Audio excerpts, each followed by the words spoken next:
এই সিজনাল মুসল্লিকে আল্লাহ রাব্বুল আলামিন এতটাই ধিক্কার জানিয়েছেন, যারা পারেন ঠোঁট মিলিয়ে বলুন। খুব কমন সূরা, নামাজের সূরা, সুন্নত নামাজ পড়ি, ছোট্ট সূরা দিয়ে যারা নামাজ পড়ে সবার মুখস্থ থাকার কথা। ফাওয়াইলুল লিল মুসাল্লিন আল্লাযীনা হুম আন সালাতিহিম সাহুন আল্লাযীনা হুম ইউরাউনা ওয়া নাউনাল মাউন। জোরে বলুন আল্লাহু আকবার। এই সূরায়, এই সূরার মুসল্লি জান্নাতি না জাহান্নামী? জাহান্নামী। এই সূরার মুসল্লি জাহান্নামী। সব মুসল্লি কি জান্নাত পাবে? সব হাজি কি জান্নাত পাবে? হাজি জান্নাত পাবে কেমনে? বনের সম্পত্তি মেরে খায়, কি আছে না? বনের সম্পত্তির জায়গার উপরে ধান লাগায়া সেই ধান বিক্রি করে উমরা করতে যায়। উমরায় যাওয়ার পরে বনের জন্য আজওয়া খেজুর আনে, জমজম কুবের পানি আনে। আবার মদিনায় গিয়ে সুন্দর একখান চেন নিয়ে আসে, সোনার চেন নিয়ে চলে আসে দেশে। দেশে সেই বোনকে ফোন দিয়ে বলে, বোন একটু আসো তাড়াতাড়ি, আমি তোমার জন্য মক্কায় দোয়া করে আসছি। এই পৃথিবীতে আমি একটা রিয়াল কথা বলি, সন্তান বাপ মাকে ভালোবাসে, মা বাপ সন্তানকে ভালোবাসে, এটা একটা ন্যাচারাল ভালো, কোনো স্বার্থ কাজ করে না। কিন্তু আরেকটা মহাব্বত আছে সত্যিকার অর্থে, কিন্তু আমার দেশের বোনরা ভাইদেরকে খুব ভালোবাসে। বোনরা ভাইকে নিয়ে চিন্তা করে, কিন্তু সেই তুলনায় ভাইদের তেমন চিন্তা বোনদেরকে নিয়ে হয় না। এই দেশে আমি লক্ষ্য করেছি খালার বাড়ির গুরুত্ব বেড়ে যায়, কিন্তু ফুফুর বাড়ির গুরুত্ব কমে যায়। আমি আমার দেশের সামাজিক কালচারের কিছু কথা বলছি। আমার বন্ধুগণ কেন কমে যায়? এই জন্য কমে যায়, সম্পত্তির কিছু লেনদেন থেকে যায়, বোনের সঙ্গে সম্পর্ক রাখে না। ওমরা করে আসছে, সোনার চেন নিয়ে আসছে, বোন পাবে 1 কোটি টাকার সম্পদ, আর বোনের জন্য একখান চেন নিয়ে আসছে ওমরা থেকে। এসেই বলে, বোন তাড়াতাড়ি আসো, জমজম পানি নাও, আজওয়া খেজুর খাও, তোমার জন্য মক্কার মাতাফে বসে, কাবা শরীফের সামনে বসে, কাবার দরজা ধরে তোমার জন্য দোয়া করেছি বোন, আমি তোমাকে খুব মহব্বত করি, খুব ভালোবাসি বোন। এরপরে তোমার জন্য মদিনায় গিয়ে তোমার সালাম নবীর রওজায় পৌঁছায় দিয়েছি, নবীজির মাকবারায় পৌঁছায় দিয়েছি, এবং তোমার জন্য সোনার মদিনা থেকে সোনার চেনটা আনছি। বোন মাথাটা একটু নিচু করো, তোমাকে পড়ায় দেই। বোন তো বিরাট খুশি, আমার ভাই আমাকে দারুণ ভালোবাসে। শেষে পাশে বসায় বলে, বোন আমি একটা কথা বলবো, রাগ করবা না তো? না, অংশ নিলে কিন্তু ধ্বংস হয়। কত বড় বদমাইশ! আছে না, আছে না, আছে না, এগুলো আছে না? এগুলো হচ্ছে মুনাফিক। এগুলো কি বলেন? মুনাফিক। আমার মায়েরা খুব খুশি, হুজুর ভালো করে রাখুন, কিছু ভাই এখানে বসে আছে। রাগ করতেছেন নাকি আপনারা? যাক না, বনের সম্পত্তি বের হয়ে যাক, জান্নাতটা আসুক। কি আসতে কোন কেন? বনের সম্পত্তি যাক, সমস্যা কি? আমার কিছু সম্পদ না বের হয়ে গেল, এটা আমার না তো, আমার বোন পেয়ে গেল, আমি জান্নাত পেয়ে যাই। কি দরকার? আপনি কি জানেন এই অবৈধ সম্পদ আপনার কাছে টিকবে না, থাকবে না? একটা টিউমার হলেই তো 2 কোটি শেষ। জুত মতো টিউমার হলেই তো 1 টিউমারের দাম 2 কোটি, সব শেষ হয়ে যাবে। আপনার বোন পাবে 1 কোটি, আর টিউমার খাবে কয় কোটি? 2 কোটি, সব শেষ। আমার বন্ধুগণ সততা রাখা যাবে না, বক্রতা রাখা যাবে না। ইয়াসসিরু ওয়ালা তুআসসিরু, বাশশিরু ওয়ালা তুনাফফিরু। জটিল যত করবেন আল্লাহ পাক তত জটিল হয়ে যাবেন। ইমানদাররা হবে সাধারণ, ইমানদাররা হবে খুব সফট, ইমানদাররা হবে সহজ সরল মানুষ। মুনাফিক কখনো জান্নাতের গন্ধ পাবে না। আল্লাহ রাব্বুল আলামিন আরেক জায়গায় বলছেন, ইন্নাল মুনাফিকিনা ফিদ দারকিল আসফালি মিনান নার ওয়া লা তাজিদ লাহুম নাসীরা। জোরে বলুন আল্লাহু আকবার। মুনাফিকরা জাহান্নামের সর্বনিম্ন স্তরে তার অবস্থান করবে, তাদের কোনো সাহায্যকারী থাকবে না। আমার রাসূলকে সবচেয়ে কষ্ট দিয়েছে যেই জাত, সেই জাতের নাম হলো মুনাফিক। সবচেয়ে রাসূল কষ্ট পেয়েছেন তাদের মাধ্যমে। আমার নবীজির জীবদ্দশায় কোন এক মুনাফিকের মৃত্যু হলো, মদিনার ঘটনা।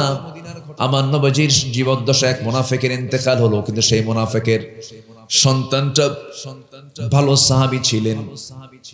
আমার নবীর খুব অনুগত সাহাবী ছিলেন। বাপ মারা যাওয়ার সঙ্গে সঙ্গেই বাপ তো মায়া দয়া কাজ হতেই পারে। নবীর কাছে সে বলছে, ইয়া রাসূলুল্লাহি, আমার জন্মদানকারী পিতার আজকে ইন্তেকাল হয়ে গেছে, কিন্তু আমি জানি আমার বাবা মুনাফিক ছিল, আমার বাবা খারাপ মানুষ, কিন্তু আমার তো বাপ হয় হুজুর। আমি আপনার কাছে একটা আবদার নিয়ে আসছি, কি মেহেরবানি করে আপনি যদি আপনার নিজের গায়ের পরনের যদি একটা জুব্বা দিতেন, সেই জুব্বাটা দিয়ে আমি আমার বাবার কাফনের কাপড় বানায় নিতাম। আমার নবীজি চিন্তা করলেন, আমার তো সে সাহাবী, আমি তাকে কেমন করে মানা করি। নবীজি তাকে নিজের পরনের একটা জুব্বা তার হাতে দিয়ে দিলেন। খুব খুশি হলেন, সাহাবী চলে গেলেন। নিজের বাপ তো একটু মায়া দয়া তো হতেই পারে, গোসল করায়া দিয়া নবীজির ব্যবহৃত জুব্বাও তার দেহে পড়ায়া দিলেন। কিছুক্ষণ পর নবীর কাছে এসে বলছেন, ইয়া রাসূলুল্লাহি, আমি জানি আমার বাপ মুনাফিক মানুষ, খারাপ মানুষ, ইসলামের বিরোধিতা করেছে সে, কিন্তু আমার তো জন্মদানকারী পিতা হুজুর, দয়া করে আপনি আমার বাবার জানাজায় যাবেন কিনা, একটু মেহেরবানি করে আপনি গেলে আমি খুব খুশি হতাম। আমার নবীজি বলেন, যাও ও আমার সাহাবী, চলে যাও, তোমার বাবার জানাজায় আমি হাজির হব, চলে যাও। কিছুক্ষণ পর আমার নবীজি নিজে রওনা দিলেন, জানাজার প্রান্তরে গিয়ে দাঁড়ালেন।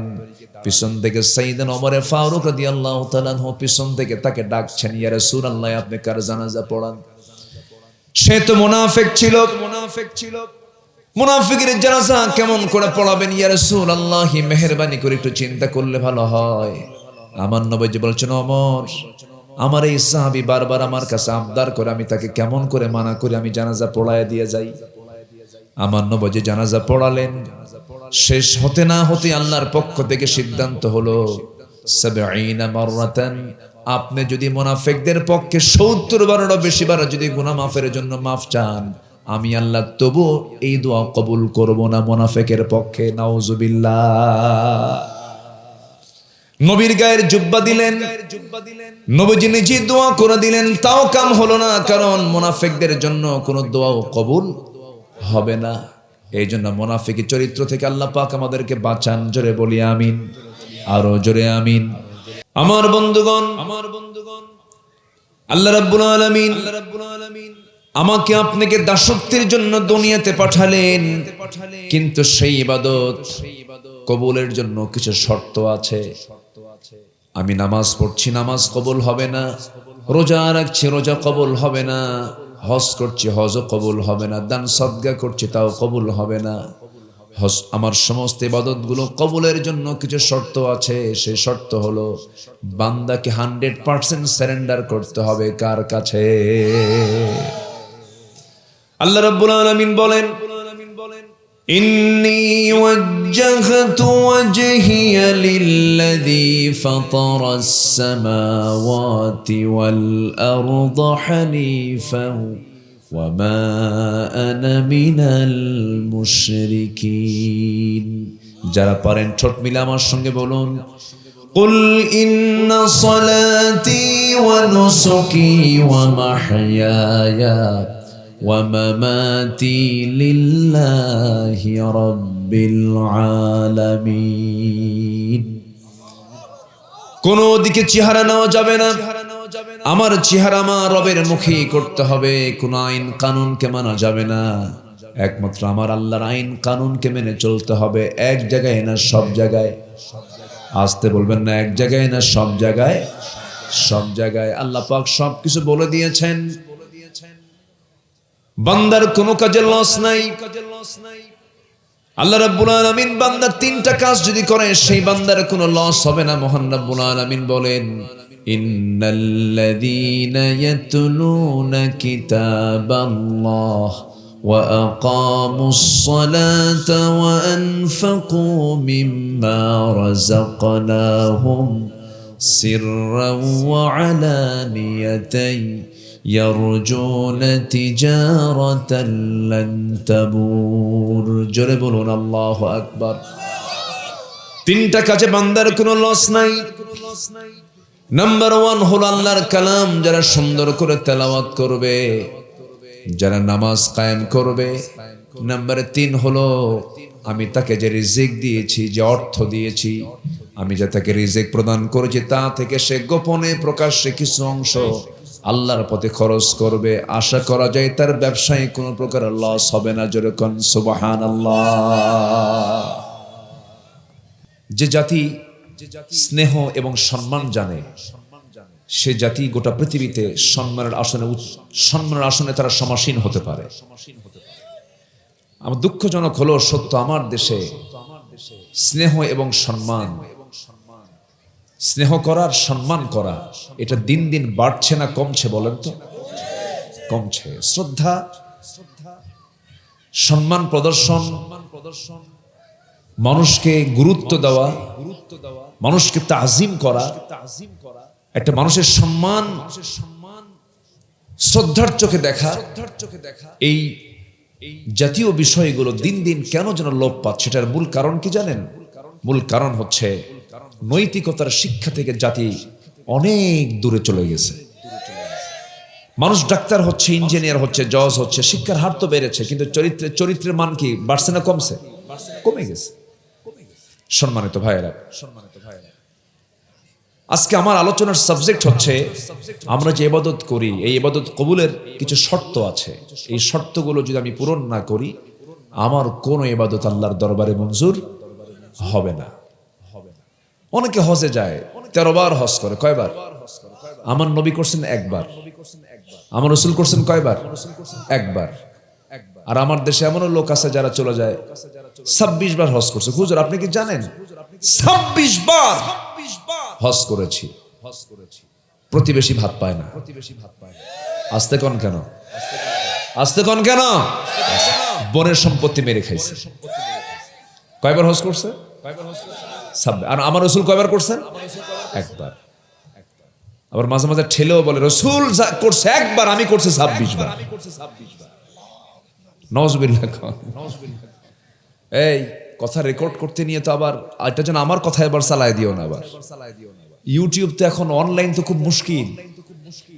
কথা বলা, এখানে পেশাব করিবেন না, করিলে 10 টাকা জরিমানা, আর এখানে পেশাব করিবেন না করিলে 10 টাকা জরিমানা। শুধু একটা কমার কম বেশি। এই ইউটিউব গুলো ইদানিং আবার এআই চলে আসছে। কাকে কি করছে? এই প্রযুক্তির মিসইউজ জাতিকে ধোকার মধ্যে ফেলে দিচ্ছে। আল্লাহ পাক এই অনলাইনের অনিষ্ট থেকে, অনলাইনের এই মিসইউজ থেকে আল্লাহ পাক জাতিকে, ব্যক্তি, আমাকে, আপনাকে, সবাইকে হেফাজত করুন। জোরে বলি আল্লাহুম্মা আমিন। সম্মানিত ভাইয়েরা, তাহলে ইবাদত কবুলের শর্ত হচ্ছে, 1 নাম্বার হলো, আমি ভূমিকায় যাচ্ছি না তো, সরাসরি আলোচনার দিকে যাচ্ছে। 1 নাম্বার হলো মুনাফিকি বাদ দিতে হবে। কি বাদ দিতে হবে বলেন? মুনাফিকি। মুনাফিকি তো মনে হয় নাই আমার দেশে। আছে? আছে মুনাফিকি আছে?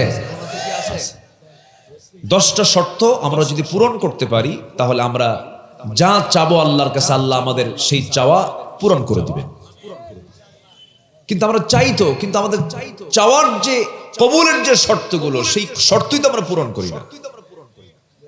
জানেন, যে জিহবায় মিথ্যা নাই, সেই জিহবার দোয়া মিস নাই। যেরকম সুবহানাল্লাহ। কিন্তু আমাদের জিহবায় সত্য কথা বেশি না মিথ্যা কথা বেশি? আর মিথ্যা কথা বলার দিক থেকে কোন পেশার, কোন শ্রেণীর লোক এই 54 বছর সবচাইতে জাতিকে ধোঁকা দিয়েছে বলেন তো কারা? কাম সারছে। আমি কিন্তু কইলাম না, আপনারাই বললেন। কাম সারছে। একটু আস্তে কর। মাশাআল্লাহ। এই তো। আচ্ছা ঠিক আছে। আমি আপনাদের মুখ থেকে কিছু কথা শুনতে চাচ্ছি বলেই তো আমি বলতেছি। আমি একটু আপনাদের পালস দেখে নিচ্ছি, ঠিকঠাক আছে কিনা। বলি আলহামদুলিল্লাহ। জোরে বলি আলহামদুলিল্লাহ। এই মঞ্চ আমাদেরকে কথা বলতে দেয়নি 16 বছর। ডানে বামে কিরামন কাতিবিন বসে রাখছে। সে নেতাগুলোর চেহারাগুলো কি? মোষগুলো 2.5 ইঞ্চি মোটা হাইব্রিড জাতের মোষ। ওই সমস্ত নেতৃত্বের মুখে আমরা জুতা মারি। লজ্জা নাই, শরম নাই ওদের। দেশপ্রেমিকের পরিচয় দিয়ে 16 বছরে তারা 28 লক্ষ কোটি টাকা দেশ থেকে পাচার করে নিয়ে চলে গেছে। ধোঁকাবাজি, প্রতারণার শিকার হয়েছে আমরা বারবার। সম্মানিত ভাইয়েরা, সততা, হিপোক্রেসি, মুনাফিকি এটা বাদ দিতে হবে। এটা যে মুনাফিক, সেও মুনাফিককে পছন্দ করে, এটা খুব খারাপ জিনিস। মুনাফিককে পছন্দ করে না। মুনাফিক নিজেকে, তুই তো একটা মুনাফিক, ও নিজেই মুনাফিক। মুনাফিকরা কেমন হয়? আল্লাহ কোরআনে একটা সূরা নাজিল করেছেন, সূরা মুনাফিকুন। চিন্তা করা যায়, মানে মুনাফিকটা এত ভয়ঙ্কর যে আল্লাহ পাক 114 সূরার মধ্যে একটা সূরার নামকরণই করেছেন মুনাফিক। মুনাফিক হওয়ার জন্য না মুনাফিকি বাদ দেওয়ার জন্য? মুনাফিকি বাদ দেওয়ার জন্য এবং মুনাফিকদেরকে চিনে রাখার জন্য। আল্লাহ রাব্বুল আলামিন বলেন মুনাফিক কারা? ইন্নাল মুনাফিকিনা লাকাযিবুন। নিঃসন্দেহে মুনাফিক যারা হয় তারা অতিরিক্ত মিথ্যাবাদী হয়। নির্বাচন যখন চলে আসে কত বড় ধোঁকাবাজি, মাথায় টুপি তোলে, সারা বছর টুপি নাই কিন্তু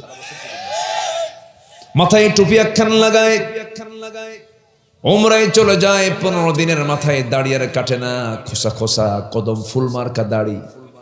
কি ফুল মার্কা? কদম ফুল মার্কা দাড়ি। মাথায় একখান টুপি লাগায় নেয়, পাঞ্জাবি পায়জামা পরে, হাজি একখান রুমাল ঘাড়ের সঙ্গে লাগায়া আসরের নামাজ 5 বার পড়ে।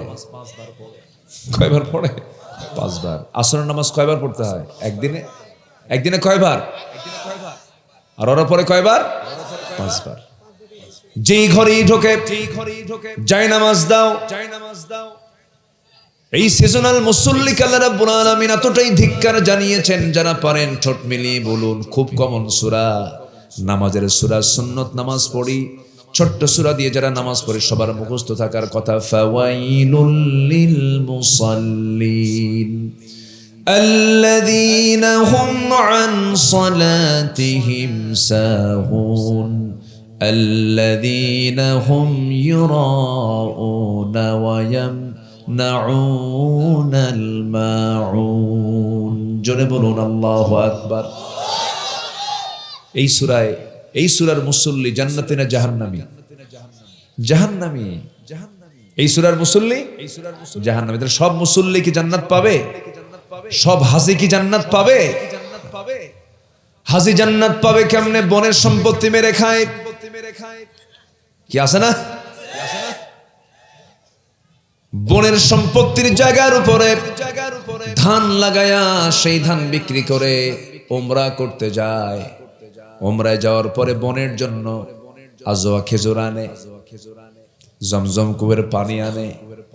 আবার মদিনায় গিয়ে সুন্দর একখান চেন নিয়ে আসে, সোনার চেন নিয়ে চলে আসে দেশে সেই বোনকে ফোন দিয়ে বলে, বোন একটু আসো তাড়াতাড়ি, আমি তোমার জন্য মক্কায় দোয়া করে আসছি।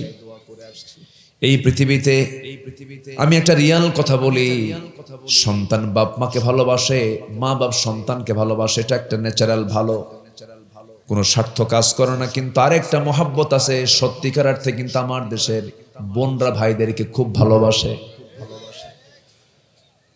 বোনরা ভাইকে নিয়ে চিন্তা করে, কিন্তু সেই তুলনায় ভাইদের তেমন চিন্তা বোনদেরকে নিয়ে হয় না। এই দেশে আমি লক্ষ্য করেছি খালার বাড়ির গুরুত্ব বেড়ে যায়, কিন্তু ফুফুর বাড়ির গুরুত্ব কমে যায়। আমার দেশের সামাজিক কালচারের কিছু কথা বলছি। আমার বন্ধুগণ কেন কমে যায়? এই জন্য কমে যায়, সম্পত্তির কিছু লেনদেন থেকে যায়, বোনের সঙ্গে সম্পর্ক রাখে না। উমরা করে আসছে, সোনার চেন নিয়ে আসছে, বোন পাবে 1 কোটি টাকার সম্পদ, আর বোনের জন্য একখান চেন নিয়ে আসছে উমরা থেকে। এসেই বলে, বোন তাড়াতাড়ি আসো, জমজম পানি নাও, আজওয়া খেজুর খাও। তোমার জন্য মক্কার মাতাফে বসে কাবা শরীফের সামনে বসে কাবার দরজা ধরে তোমার জন্য দোয়া করেছি বোন, আমি তোমাকে খুব মহব্বত করি, খুব ভালোবাসি বোন।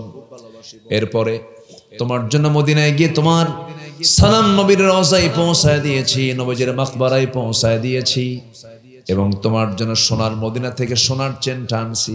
বোন মাথাটা একটু নিচু করো, তোমাকে পড়ায় দেই।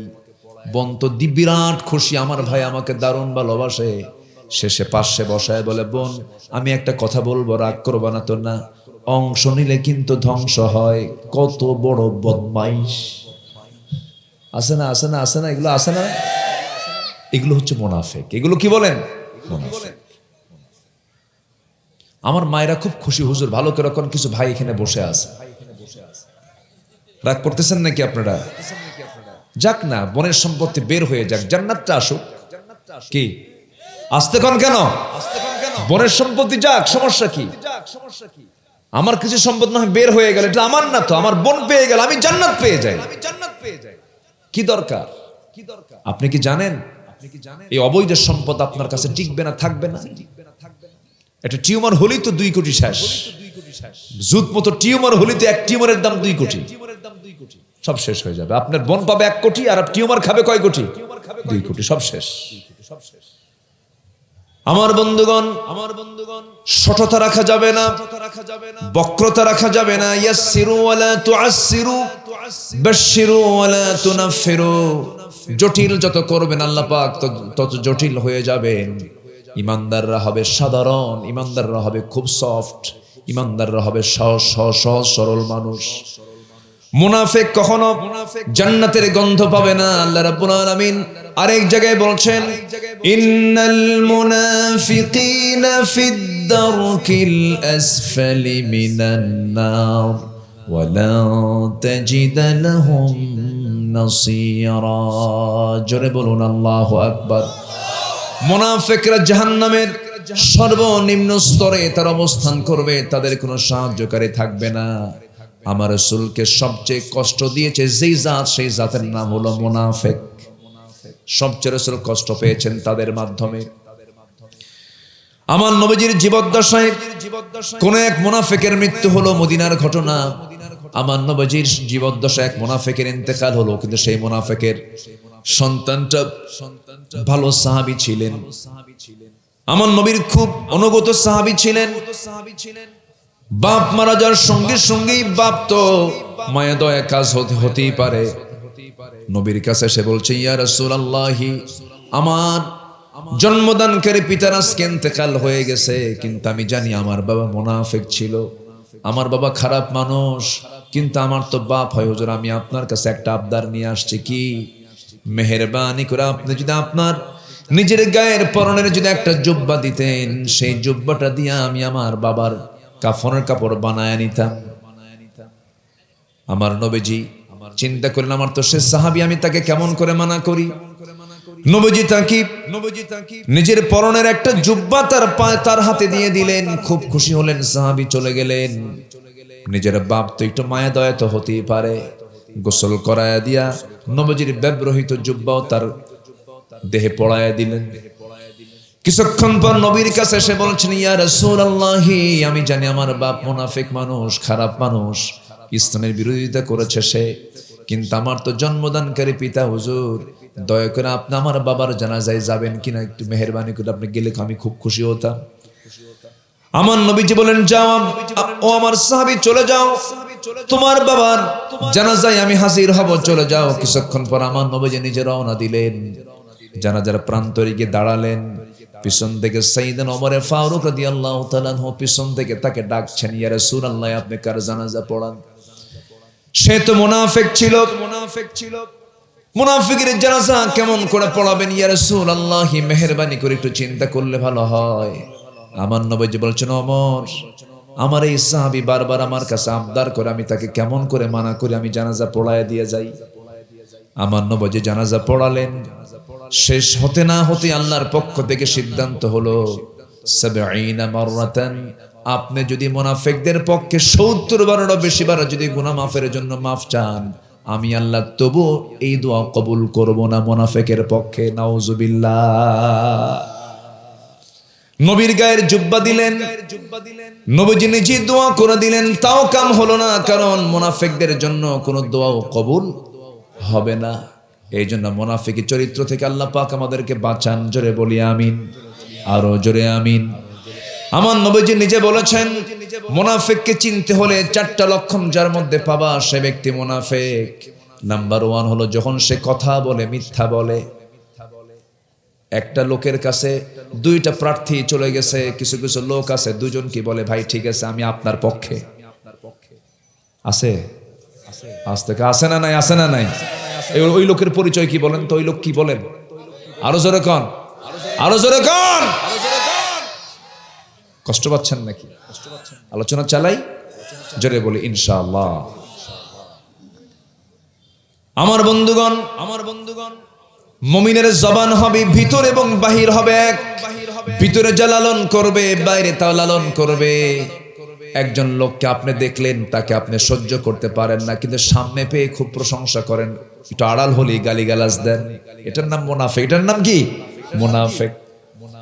আল্লাহ রাব্বুল আলামিন তার রাসূলকে দিয়ে জানাচ্ছেন, মুনাফিকদেরকে চেনার জন্য 4টা অপকর্ম তাদের মধ্যে খুঁজে পাওয়া যাবে। নাম্বার 1 হলো মিথ্যা কথা বলা, নাম্বার 2 হলো ওয়াদা ভঙ্গ করা, নাম্বার 3 হলো আমানতের খেয়ানত করা, নাম্বার 4 হলো যখন সে কথা বলতে সারতে না পারে বেহুদা কথা বলে, আজে বাজে কথা বলে, খুব খারাপ ভাষায় অশ্লীল ভাষায় গালিগালাজ করে।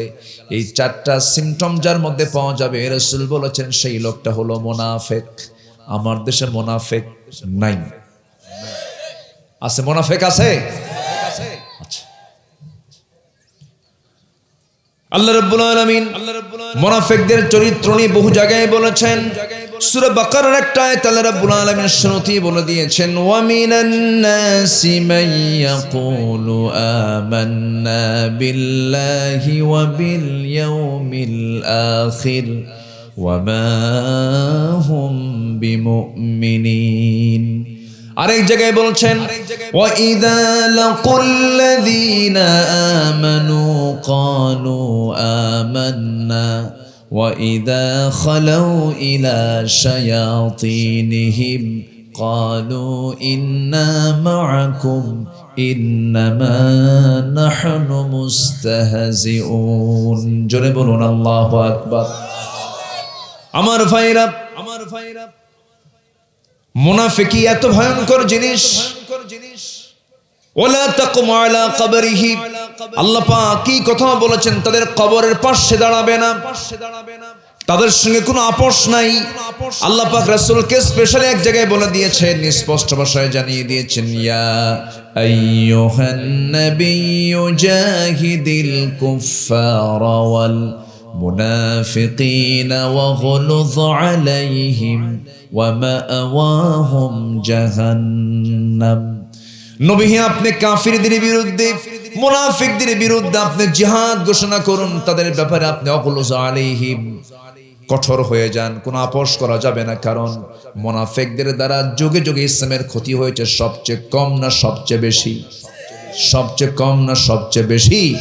বেশি ক্ষতি হয়েছে। আমার নবীজির পরিবারকে অশান্ত করে রেখেছে সর্বক্ষণ এই মুনাফিকেরা। আমার নবীজি একবার পারিবারিক ফিতনায় পড়ে গেলেন, এই মুনাফিকদের দ্বারা আক্রান্ত হলেন। আমার নবীজি কোন এক অভিযান থেকে ফিরে আসতেছিলেন মদিনার দিকে, যুদ্ধ শেষে। আমার নবীজি আবার বউকে ছাড়া চলতেন না। জটিল জায়গায় হলেও তিনি বউকে সাথে নিতেন। এলাকায় কি বউ কয় নাকি, না কি কয়? হ্যাঁ, বউ কয় তো নাকি? না স্ত্রী কয়, না ওয়াইফ কয়?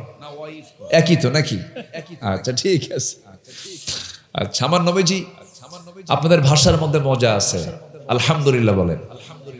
দিনাজপুর জেলাটা আমার কাছে বিচিত্র মনে হয়, জানেন কত যে ভাষা, সেই ঘোড়াঘাট থেকে শুরু হয়েছে, ঘোড়াঘাট থেকে দিনাজপুর, না?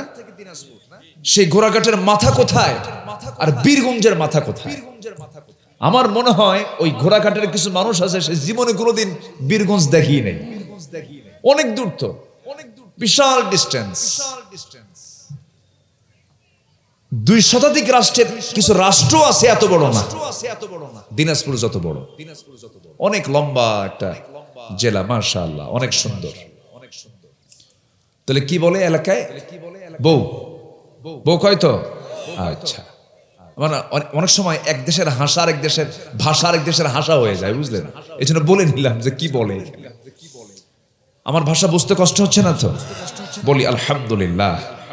জি, আপনাদের লোকাল ভাষায় বলতে পারলে খুব ভালো হতো, তাহলে সহজ হতো আপনাদের জন্য। জি, কোনো সমস্যা নাই তো? বলি আলহামদুলিল্লাহ। আমার নবীজি কোথাও গেলে পরে চেষ্টা করতেন পরিবারকে সাথে নিয়ে যাওয়া। আমার নবীজি উহুদের মতো কণ্টকাকীর্ণ জিহাদের ময়দানে একা যান নাই, স্ত্রীকে সাথে নিয়েছেন। জীবনে হজ করেছেন একবার, স্ত্রী আম্মা জান আয়েশা সিদ্দিকাকে সাথে নিয়েছেন।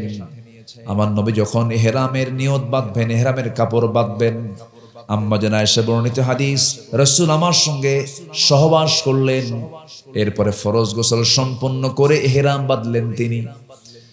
আমার নবীজি বউকে সাথে নিতেন এই জন্য, কারণ বউ হলো ঈমানের পাহারাদার। বউটার সঙ্গে থাকলে পরে অনেক কিছু নিরাপত্তা পাওয়া যায়। সে তো দারোগা, বুঝেন নাই? বউটা দারোগা না? দারোগা তো। রাস্তায় আপনি যাচ্ছেন, একা যাচ্ছেন, হয়তো ফিতনা আসতে পারে, কিন্তু বউ সাথে থাকলে কোনো বেহায়া মহিলা অথবা কোনো পর্দাহীনা মহিলা হয়তো হেঁটে যাচ্ছে সামনে দিয়ে, হয়তো আপনার বউর সাথে না থাকলে হয়তো নজর যেতে পারে, কিন্তু বউর সাথে থাকলে উপায় নাই। কি আমি কি ভুল বলতেছি?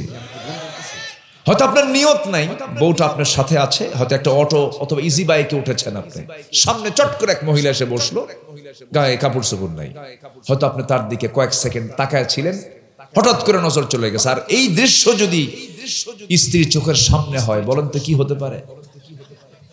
সারাদিন কিছু বলবে না। সন্ধ্যার দিকে যখন সন্ধ্যা ঘন মানে অন্ধকার যখন হতে থাকবে, ধীরে ধীরে হয়তো ডাকতেছেন, এই সুইটি, ঝর্ণা, তোমার সুইটি ঝর্ণা, ছায়া থাকো আরেকদিকে। অ্যাকশন শুরু হয়ে যাবে। তোমার নজর ঠিক করো, আগে মহব্বত করো আমার। হ্যাঁ, স্ত্রী, যার স্ত্রী বলে আমার স্বামী ভালো, আল্লাহ বলেন ওই বান্দা আমার ভালো। মানুষের কাছে খুব ভালো হওয়া যায়, কিন্তু বউ জানে এটা কয় নাম্বার লুচ্চা। কথা বোঝেন না আপনি? কথা বোঝেন নাই? এই জন্য রাসূল বলেছেন, তোমাদের মধ্যে সেই লোকটা শ্রেষ্ঠ যে তার নিজের পরিবারের কাছে শ্রেষ্ঠ। আল্লাহু আকবার বলেন। এবং রাসূলের এই কথা বলে, আমি আমার পরিবারের কাছে শ্রেষ্ঠ। রাসূল নিজে বলেছেন, আছে না হাদিস? আছে না? হ্যাঁ, আল্লাহু আকবার। আমার নবী যে বলেছেন, আমার স্ত্রীরা শোনো, রাতের আধারে যা কিছু করি সব দুনিয়াবাসীকে জানায়া দাও।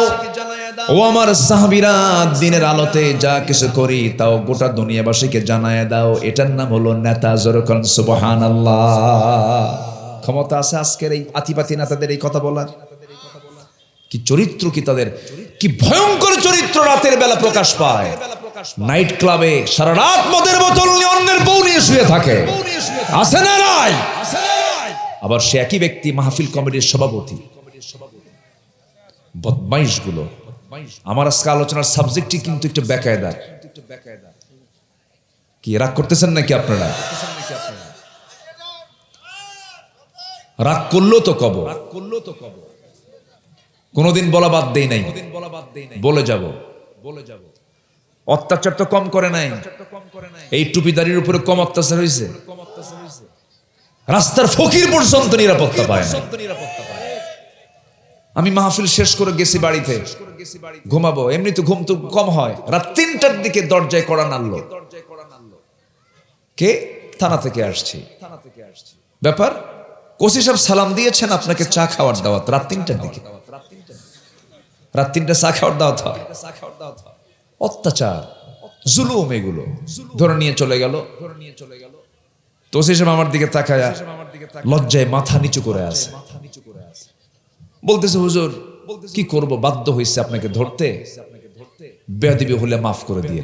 তো বললাম, এত কিছু বোঝেন, ধরলেন কেন? হুজুর চাকরি তো চলে যাবে, চাকরি রক্ষা করা তো দরকার, আমার ছেলে মেয়ে আছে, বাল বাচ্চা আছে, চাকরি রক্ষা করা তো ফরজ। বললাম, ঈমান বাঁচানো তো নফল।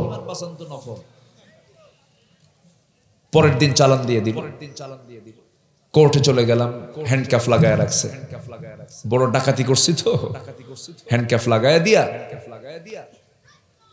কোর্টে চালান দিল। কোর্টের যিনি বিচারক আমার দিকে তাকায় জিব্বায় একটা কামড় মেরে কয়, হুজুরে ধরে আনলো কিনা।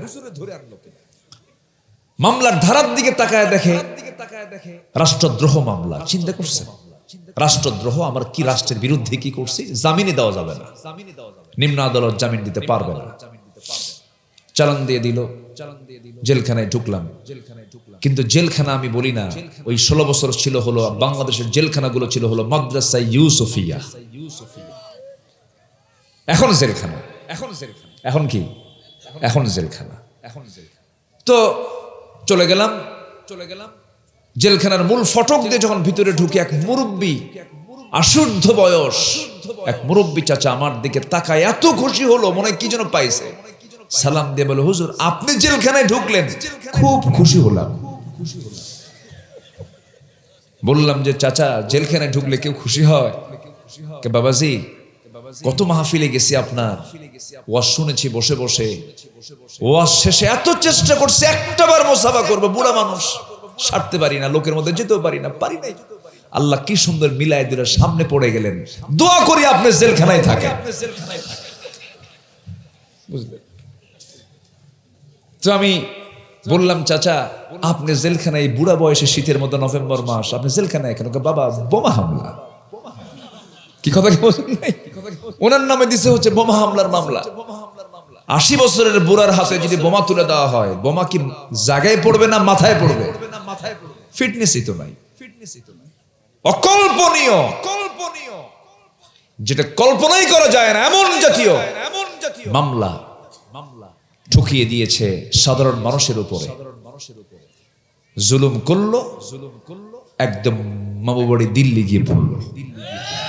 জুলুমের ফলাফল দেশে থাকা না বাইরে যাওয়া, এটা মাথায় যেন থাকে। সামনে যারা নেতৃত্ব দিবেন এটা মাথায় রাখবেন, জুলুম করবেন তো দেশের মাটিতে জায়গা হবে না,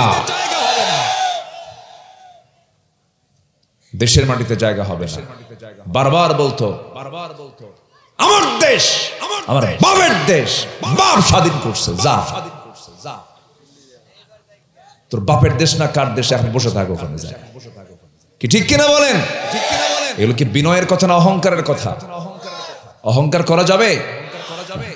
অহংকার করা যাবে না। একটা মানুষের দাম কত? একটা মানুষকে খুন করা মানে হলো গোটা পৃথিবীর মানুষকে খুন করা। ফাকাতালান নাস জামিআ। কত মানুষ গুম হয়েছে, কত মানুষকে হত্যা করা হয়েছে শুধুমাত্র একটা কারণ, ক্ষমতা ছাড়া। ক্ষমতা ছাড়বো না। দিল্লি বাঁচাবে, আমেরিকা বাঁচাবে, রাশিয়া বাঁচাবে না, আমাকে বাঁচাবেন যিনি, তিনি আমার কে? আসতে বলেন, তিনি আমার কে? আল্লাহ তাআলা। কষ্ট পাচ্ছেন নাকি আপনারা? ওখানে কি হয়েছে? ওখানে বসেন, সবাই বসেন, বসে পড়েন, আলহামদুলিল্লাহ বলেন। যে একটু জিকির করি লা ইলাহা, আরো জোরে লা ইলাহা, আরো জোরে সুবহানাল্লাহ।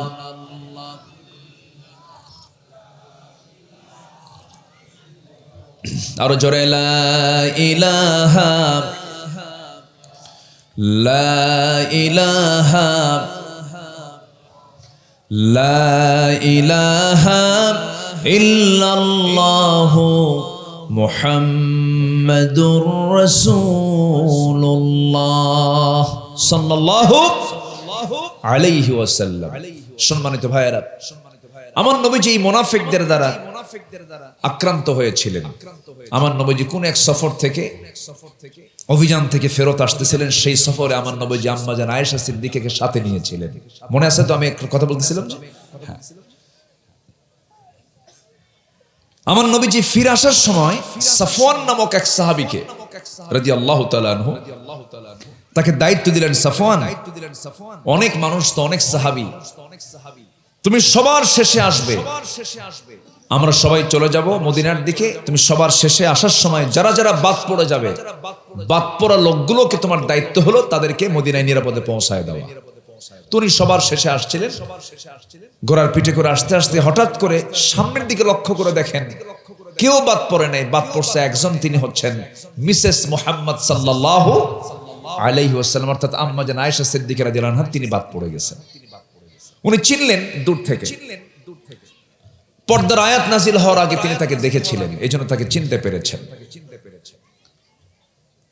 সাফওয়ান রাদিয়াল্লাহু আনহু বললেন, আম্মা জান আয়েশা সিদ্দিকা আপনি তো আমাদের জন্য মা, সম্মানজনক ভাবে আমি আপনাকে মদিনা পর্যন্ত পৌঁছায় দেব, কোনো চিন্তা করবেন না। আমার নবীর দায়িত্ব পালন করার জন্য ওই সাহাবী করলেন কি, আম্মা জান আয়েশা সিদ্দিকাকে সাথে করে নিয়ে মদিনা পর্যন্ত চলে গেলেন। কিন্তু এখানে বাদ পড়লেন কেমনে? বাদ পড়ার প্রেক্ষাপট হলো উনি উটের পিঠে বসা ছিলেন, উটের পিঠে হাওদার ভিতরে পালকির মধ্যে বসা ছিলেন। হঠাৎ করে তিনি বললেন, আমার তো প্রকৃতির চাপ আসছে, একটু আড়ালে যেতে হবে, শৌচ কার্য করতে হবে। পালকি থেকে নামলেন, আড়ালে চলে গেলেন, আসতে দেরি হলো।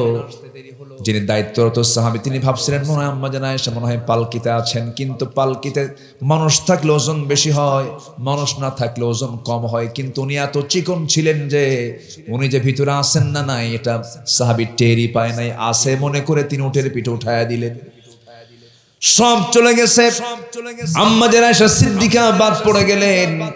সেই বাদ পড়া আম্মা জান আয়েশা সিদ্দিকাকে অত্যন্ত সম্মানের সাথে দায়িত্বপ্রাপ্ত সাহাবী সাফওয়ান রাদিয়াল্লাহু আনহু তাকে সঙ্গে করে মদিনা পর্যন্ত চলে গেলেন। মদিনায় আমার নবীজির ঘর পর্যন্ত নিরাপত্তার চাদরে তাকে সুন্দর করে নবীর হাতে হস্তান্তর করে তিনি চলে আসলেন। মুনাফিকদের কানে এই নিউজটা যখন চলে গেল, এত দ্রুত গতিতে মুনাফিকরা ব্রেকিং নিউজ দিল, আপডেট নিউজ দিল, গোটা মদিনার টক টক হয়ে গেল। তোমরা কি জানো আয়েশার মতো মহিলা গত রাত্রিতে সাফওয়ানের সঙ্গে গোটা রাত একা সফর করে আসছে, আয়েশা শেষ। আয়েশা কি শেষ? এটা কাদের কাম? আসতে কয় এটা কাদের কাম? আছে আমার দেশে আছে এগুলো। আল্লামা সাইদিকে গ্রেফতার করে তাকে ধর্ষণের মামলা দেওয়া হয়েছিল। জানেন না আপনারা? জানেন না এগুলো? জানেন না? মুনাফিকরা এগুলো করে, ওদের বসে বসে এগুলোই চিন্তা। আম্মা জান আয়েশা সিদ্দিকের ব্যাপারে যখন এমন কথা যখন নবীর কান পর্যন্ত পৌঁছে গেল, আমার নবীজি শুনলেন, শুনে মনটা একটু খারাপ হয়ে গেছে। আমার নবীজি আম্মা জান আয়েশা সিদ্দিকা রাদিয়াল্লাহু আনহাকে আস্তে করে ডাক দিয়ে বলছেন, আয়েশা কি যেন একটা কথা আমার কানে চলে আসলো, গোটা মদিনায় এই কথাটা ছড়িয়ে পড়েছে। আমার মনে হয় তোমার এই মুহূর্তে আমার ঘরে না থেকে তোমার বাবার ঘরে যাওয়া উচিত, তুমি চলে যাও। এই পৃথিবীতে এর চাইতে বড় কষ্টের কথা একজন স্ত্রীর জন্য কি হতে পারে? সব প্যাঁচ লাগায় দিল কোন গোষ্ঠী? বলেন কোন গোষ্ঠী? কোন গোষ্ঠী? মুনাফিক। আম্মা জান আয়েশা সিদ্দিকা রাদিয়াল্লাহু আনহা জবাব দিতে নিয়ে বলছেন, ইয়া রাসূলুল্লাহি, ইয়া হাবিবাল্লাহ, আপনি শুধু আমার স্বামী নন, আপনি হচ্ছেন বিশ্ব নবী। আমি আপনার কথা কেমনে ফেলে দেব? যেহেতু আপনি আমাকে অর্ডার করেছেন, আমি এই মুহূর্তে রওনা দিতেছি। আমি রওনা দিচ্ছি আমার বাবার বাড়ির দিকে, আমি রওনা দিলাম। তবে একটা কথা বলবো, ইয়া রাসূলুল্লাহি, আমার বিয়ের পয়গাম কিন্তু দুনিয়ার কেউ আনে নাই। আমার বিয়ের পয়গাম পাঠিয়েছেন মহান রব্বুল আলামিন আসমান থেকে। আমি সে আল্লাহর কাছে তাওয়াক্কুল করে আমি আমার বাবার বাড়ি রওনা দিলাম। নবীজি বড় কষ্ট পাচ্ছেন। আম্মা জান আয়েশা সিদ্দিকা বাবার বাড়ি চলে গেলেন। আমার নবীজি রাত্রে বেলা ঘুমাতে যান, ঘুমাতে পারেন না। ঘুমাতে নেই, তিনি বাম হাতটা আগায় দেন। আম্মা জান আয়েশা সিদ্দিকা নাই, বুকটা খান খান হয়ে যাচ্ছে। আমার নবীজি বড় কষ্ট পাচ্ছেন, চোখের পানিতে বালিশ ভিজে যাচ্ছে। ওইদিকে আম্মা জান আয়েশাও গোটা রাত সেজদায় পড়ে পড়ে কেঁদে কেঁদে আল্লাহর কাছে প্রার্থনা করছেন আর বলছেন, আল্লাহ আমি তো নির্দোষ, তুমি একটা ফয়সালা করে দাও। আমি তো নির্দোষ, তুমি একটা ফয়সালা করে দাও। আমার নবীর পরিবারে আগুন জ্বলতেছে, সাহাবে কেরামদের মধ্যে কান্নার রোল পড়ে যাচ্ছে। নবীর মুখে হাসি নেই, সাহাবেদের মুখে হাসি নেই। আর মুনাফিকরা ওইদিকে হাসে না, কান্দে। মুনাফিকদের কাম হলো বিপদে ফেলে দিয়া আনন্দ উল্লাস করা। আমার বন্ধুগণ, আমার নবীজির অসহ যন্ত্রণা শুরু হয়ে গেল। নবীজি এত কষ্ট পাচ্ছিলেন। আম্মা জান আয়েশা সিদ্দিকা বলেন, আল্লাহ পাক আমাকে 9টার কারণে বিশেষ শ্রেষ্ঠত্ব দান করেছেন। নাম্বার 1 হলো আমি আয়েশা একমাত্র নারী, মাত্র 9 বছর বয়সে আমার নবীর সঙ্গে বিয়ে হয়েছে। 13 বছরের নববধূ হয়ে নবীর ঘরে পদার্পণ করেছি। আমি একমাত্র কুমারী নারী, আমি একজন অবিবাহিতা একমাত্র স্ত্রী ছিলাম তার। নাম্বার 3 হলো আমি জিব্রাইলকে নিজের চোখে দেখতে পেয়েছি। নাম্বার 5 হলো আমি যখন আমার নবীর সঙ্গে একই চাদরের নিচে ঘুমাতাম, আমি থাকতেই আমার নবীর কাছে আল্লাহ পাকের পক্ষ থেকে ওহী নাজিল হতো। আমি আয়েশা নিজেকে ধন্য মনে করি। আমার নবীজি আমার ব্যাপারে বলেছেন, সুরিদ খাবার যেমন আরবের শ্রেষ্ঠ খাবার, আমার স্ত্রীর মধ্যে আমার আয়েশা হলো শ্রেষ্ঠ স্ত্রী। আমি তাকে খুব পছন্দ করি, মোহাব্বত করি। আম্মা জান আয়েশা বলেন, আরেকটা কারণে আমি নিজেকে শ্রেষ্ঠ মনে করি, আল্লাহ পাক আমাকে শ্রেষ্ঠত্ব দান করেছেন। আমার নবীজি আমাকে এতটাই মোহাব্বত করতেন, নবীজি দুনিয়া থেকে বিদায় নেবেন, বিদায় একটু পূর্ব সময় অন্যান্য স্ত্রী ছিলেন, কিন্তু অন্য স্ত্রীদের ঘরে না ঢুকে তিনি আমার ঘরটাই পছন্দ করলেন, চুজ করলেন। ডেকে বলছেন, আয়েশা শরীরটা ভালো নয়, প্রচন্ড শরীরটা খারাপ, প্রচন্ড মাথা ব্যথা হচ্ছে, জ্বর, আমার জন্য একটু বিছানা করে দাও, বালিশ দাও। হলো রাসূল বলছেন, বালিশ আমাকে দিও না আয়েশা, তোমার উরুটা আমার সামনে বিছায়া দাও। আমার নবী আম্মা জান আয়েশা সিদ্দিকের উরুতে মাথা রেখে তিনি আরাম ফরমাচ্ছিলেন। প্রচন্ড কষ্ট ছিল, মাথায় পানি ঢেলে দিচ্ছেন। ইতিমধ্যে সাইয়েদনা বেলাল আজান শুরু করে দিলেন। আমার নবী আজান শুনলে পরে অস্থির হয়ে যেতেন নামাজের জন্য। ওই অসুস্থ শরীর নিয়ে যখন তিনি বসে পড়লেন, বসা থেকে যখন উঠতে নিলেন, আমার নবী মাথার চক্কর মেরে পড়ে যেতে নিলেন, যখন আম্মা জান আয়েশা তাকে শক্ত করে ধরে আবার শোয়া দিলেন। রাসূল বলছেন, আয়েশা রে, বুঝতে পেরেছি জামাতে নামাজ আমার আর মনে হয় হবে না, আমি দুনিয়া থেকে বিদায় নিয়ে নেব, কিন্তু আমার দায়িত্ব কি পালন করবে? ও আয়েশা, তোমার আব্বাজান আমার বন্ধু আবু বকরকে ডাক দিয়ে বলো, আমার মুসল্লায় দাঁড়ায়া যেন সে আমার দায়িত্বটা পালন করে নাই। মানে রাসূল বুঝায়া দিলেন, আমার নামাজের দায়িত্ব আবু বকর পালন করবে এবং আমার পরবর্তী আমার রাষ্ট্রের দায়িত্ব আমার আবু বকর পালন করবে। যেরকম সুবহানাল্লাহ। রাসূল নেতৃত্ব দিলেন সমাজ থেকে না নামাজ থেকে? বলেন বলেন বলেন বলেন বলেন বলেন বলেন বলেন। নেতৃত্ব আসবে নামাজ থেকে। বেনামাজি নেতার কোন নেতৃত্ব আমরা মানব না। যে নেতা নামাজ পড়াতে পারে না, সে আমার কিসের নেতা? আমার মৃত্যুর পর আমার নেতা যদি আমার জানাজা না পড়াতে পারেন, ওই নেতৃত্বের মুখে আমরা থুতু মারি। রাজি আছেন কারা কারা? হাত উঁচু করে দেখা।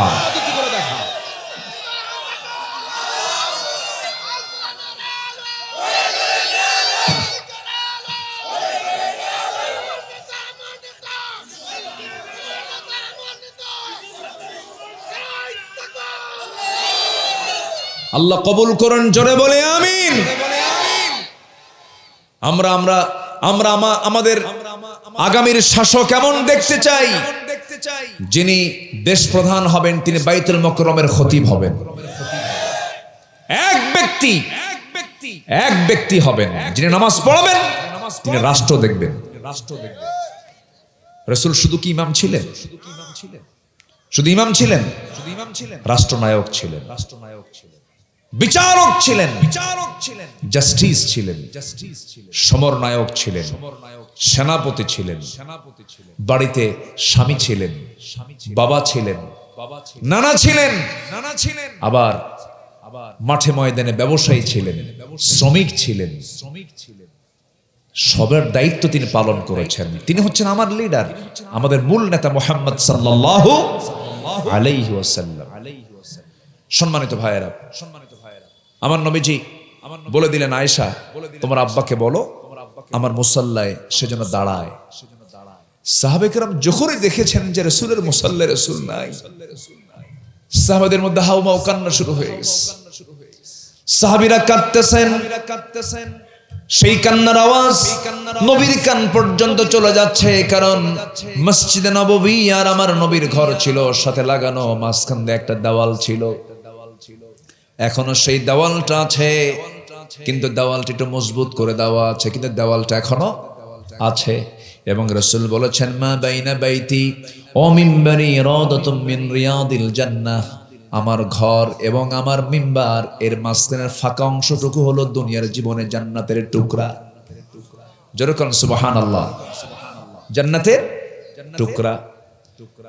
আমার নবীজি ঘর থেকে বের হই, হুজরা থেকে বের হই, তিনি মেম্বারে চলে আসতেন। আল্লাহ রাব্বুল আলামিন আমাকে মাস্টারের আগে নিয়েছিলেন, বহুবার গিয়েছি, কিন্তু বহুবার গেলেও এত সুন্দর সুযোগ আল্লাহ পাক আমাকে কখনো দেন নাই। এবার যে সুযোগটা পেয়েছি, রাত 3টার দিকে আমার একটা ছোট্ট ছেলে, ওকে বললাম আব্বা চলো রাউদাতুম মিন রিয়াদিল জান্নাহ যাই, নবীর কবরের পাশে যাই, নবীজির মূল মসজিদে চলে যাই, চলো।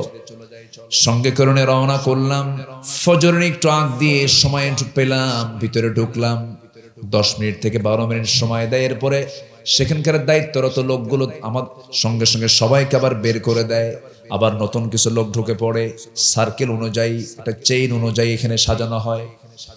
ভিতরে ঢুকি, মনে মনে একটা লোভ হলো, আল্লাহ এত বরকতময় জায়গায় ঢুকতে পারলাম, যদি ফজর নামাজটা এখানে পড়তে পারি। বারবার বলতেছে আল্লাহ ফজরটা এখানে যেন পড়তে পারি, কিন্তু সময় তো খুব কম, থাকতে দেয় না। আপনি গেছেন তো, থাকতে দেয় না। তো চিন্তা করলাম কি করা যায়, দাঁড়ায় আছে, দেখি যে আমার দেশের কিছু পরিচিত মুখ, আমার দেশের চেহারা তো বোঝা যায়, ইন্ডিয়ান চেহারাগুলো দেখা যায়। তো আমি ভাবতেছি দেখি তো আমাকে কেউ চিনে কিনা। হঠাৎ করে দেখি ওখানকারই পরিচ্ছন্ন কর্মী 8 থেকে 10 জন, ময়মনসিংহ, কিশোরগঞ্জ, নরসিংদীর কিছু মানুষ ওখানে পেলাম। 8 থেকে 10 জন আমাকে দেখে দৌড় মেরে চলে আসছে, এসে বলছে হুজুর আপনি আসছেন ওমরায়? বললাম আসছি তো, আমি খুব চিন্তায় আছে, কি আমাকে কখন যেখান থেকে বের করে দেয়। তো বলতেছে হুজুর কি করতে হবে বলেন। তো বললাম এই তো আজান দেবে কিছুক্ষণ পর, দেখেন তো আজান পর্যন্ত আমার কোনো মতে এখানে রাখার ব্যবস্থা করা যায় কিনা। আমি একটা চান্স নিলাম। তো এই 6-7 জন নাজ্জাফা পরিচ্ছন্ন কর্মী, তাদের ড্রেসও আছে, ইউনিফর্ম আলাদা আছে, সবগুলো চলে গেছে হলো ওখানকার যে অ্যাডমিনিস্ট্রেশন চালায়, মূল যে দায়িত্বশীল তার কাছে গেছে, যে আমার ব্যাপারে এমন বলছে, বুঝলেন আমার দেশের মানুষ কিন্তু অন্তত কিছু না মারলেও তেল মারতে পারে, বুঝলেন, খুব তেল মারে, তেমন পাম দেওয়া দিছে, আমি জানা তার চাইতে বিশাল কিছু করছে। তো মূল যিনি দায়িত্বশীল অ্যাডমিনিস্ট্রেশন অফিসার, উনি দৌড় মেরে এসে আমার হাতটা ধরে প্রথম কাতারের প্রথম যে নবীর কবরের সাথে যে দেওয়ালের সঙ্গে যে প্রথম যে বসার জায়গাটা, সেজদার জায়গা, সেই জায়গা আস্তে করে উনি বসায় দিয়ে ইনটেক জমজমের পানি, ওটা হাদিয়ার জন্য দেয় ওরা, ইনটেক একটা জমজমের পানি আমাকে দিল বোতল, এরপর কিছু খেজুর, এরপর আতর, এরপরে ওরা তো সুমা খায়, খুব হাতে সুমা খায়, কপালে সুমা দিয়ে থুতু সহ, বুঝলেন, চুমা দিয়ে বললো হুজুর দোয়ার চাই, দোয়া করবেন, এই অনেক কিছু বললো। আমি তো ভাবতেছি সব পাম তো আমার দেশের লোক মারছে, বুঝলেন। তো এরপরে চলে আসলো, বসে আছি, বসে বাম দিকে দেওয়ালের দিকে তাকালি একটা ফাঁকা জায়গা, একটা ফুটো আছে, সেই ফুটোর দিকে তাকালি দেখা যায় আমার নবীজির কবর। ডান দিকে তাকালি দেখি মাকবারা, নবীজি কি বলে মিম্বার, বামে মাকবারা, ডানে মিম্বার। মাকবারা মিন হচ্ছে তার ঘর, তার ঘরটাই হলো এখন কবর, আর সেই ঘরটা হচ্ছে আম্মা জান আয়েশা সিদ্দিকা রাদিয়াল্লাহু আনহা। তো আমি বসে আছি, আমি ভাবতেছি আমার থেকে 3 হাত থেকে 4 হাত দূরেই নবীজি শুয়ে আছেন। ডান দিকে তাকালি আমার নবীজির মিম্বার, যেখানে বসে আছি সেই জায়গাটা আমার মনে হচ্ছিল যে আরে রাসূল এই দিক দিয়ে কতবার হেঁটেছেন, কতবার গেছেন আসছেন। আমি নিজেকে ধন্য মনে করলাম। সেদিন আমি দিল থেকে একটা দোয়া করেছি, আল্লাহ মালাকুল মউত একদিন আসবেই, বিআইয়ি আরদিন তামুত, কোন জমিনে মৃত্যু হবে আমরা জানি না, আল্লাহ তুমি বলে দিয়েছো। তবে যেদিন মালাকুল মউত আসবে, অন্তত তার আগে তুমি আমাকে মদিনায় পৌঁছায় দিবা।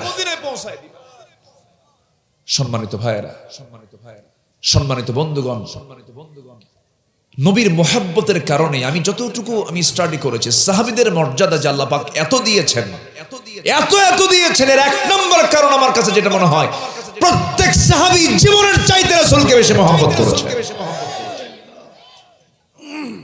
এই মহব্বতের ভাটা পড়েছে আমাদের ভিতরে। নবীর মহব্বতটা যদি 16 না হতো, কেউ নবীর দল বাদ দিয়ে অন্য দল করতো না। নবীর দল আছে না নাই? নবীর দলের নাম কি?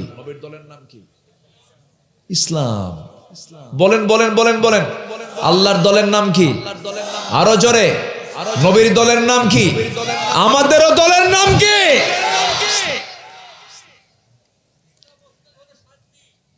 জি,